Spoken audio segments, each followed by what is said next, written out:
আজকের রেসিপি চিংড়ি মাছ ভুনা। হ্যালো এভরিওয়ান, আসসালামু আলাইকুম। শিম্পুস কিচেন থেকে আমি শিম্পু।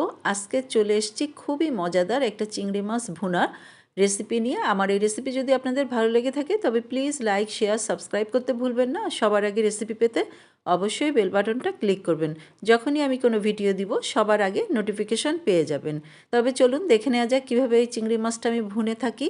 প্রথমে আমি এখানে 1 কেজি চিংড়ি মাছ নিয়েছি। আর এই চিংড়ি মাছটা ভালো করে পরিষ্কার করে এই মাথার কাছ থেকে আমি এই ময়লাটা চিংড়ি মাছের ফেলে দিয়েছি। আর এরকম খোসা শুদ্ধই ভালো করে আমি চিংড়ি মাছগুলো কেটে নিয়েছি। আর এবার আমি চিংড়ি মাছটা মূল রান্নায় চলে যাচ্ছি।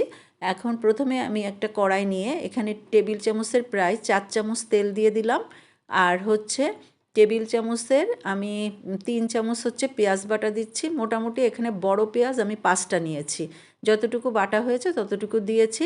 আর আদা বাটা দিচ্ছি একদম উঁচু করে 2 চামচ টেবিল চামচের।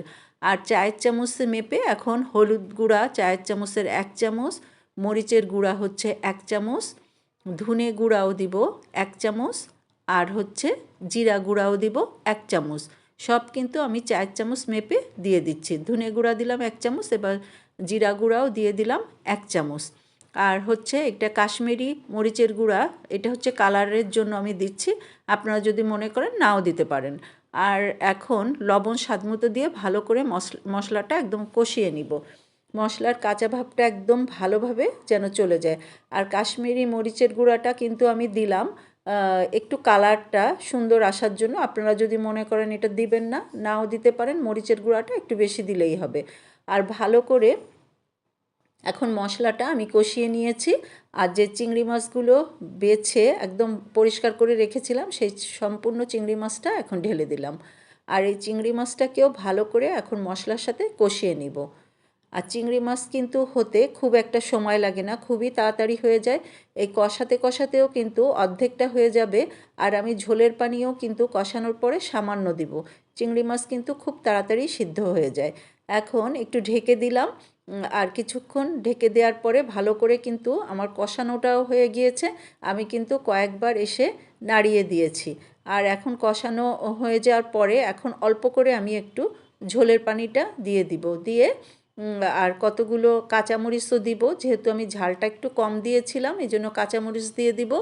আপনারা ঝালটা আপনাদের অবশ্য পছন্দ মতো আপনারা দিবেন।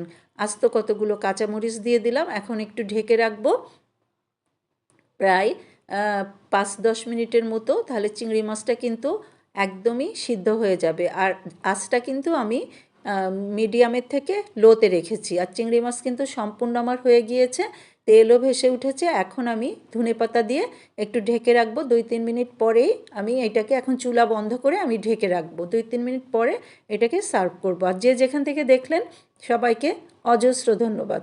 আর আমার রেসিপি যদি ভালো লেগে থাকে তবে প্লিজ আমাকে সাবস্ক্রাইব করে আমার পাশে থাকবেন। আল্লাহ হাফেজ।